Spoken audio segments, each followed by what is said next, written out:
ഒരു വർഷത്തെ ഭരണ നേട്ടങ്ങൾ അക്കമിട്ട് നിരത്തിയായിരുന്നു പിണറായി വിജയൻ പ്രസംഗം ആരംഭിച്ചത്. ചടങ്ങിൽ LDF തെരഞ്ഞെടുപ്പ് പ്രകടന പത്രികയിൽ വാഗ്ദാനം ചെയ്ത 35 പരിപാടികളുടെ പ്രവർത്തന പുരോഗതി വിശദമാക്കുന്ന പ്രോഗ്രസ് റിപ്പോർട്ട് മുഖ്യമന്ത്രി സംവിധായകൻ രഞ്ജിത്തിന് നൽകി പ്രകാശനം ചെയ്തു. റിപ്പോർട്ട് വായിച്ച് പൊതുജനങ്ങൾക്ക് അഭിപ്രായങ്ങൾ മുഖ്യമന്ത്രിയെ അറിയിക്കാം. ഇതിനായി മുഖ്യമന്ത്രിയുടെ ഓഫീസിന്റെയും ഇമെയിലിന്റെയും വിലാസങ്ങളും നൽകിയിട്ടുണ്ട്. ഏറെ സന്തോഷത്തോടെ മലയാളികളുടെ പ്രിയങ്കരനായ സംവിധായകൻ ശ്രീ രഞ്ജിത്ത് അത് ഏറ്റുവാങ്ങുന്നു.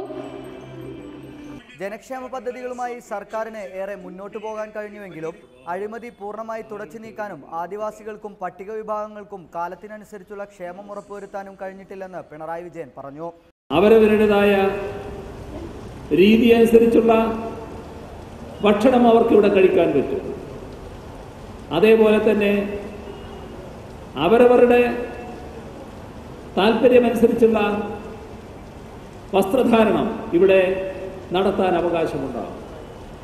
അതിലൊന്നും വർഗീയ ചുവയോടെ ഇടപെടാൻ ഒരു ശക്തിയെയും LDF സർക്കാർ അനുവദിക്കുന്ന പ്രശ്നമേയില്ല.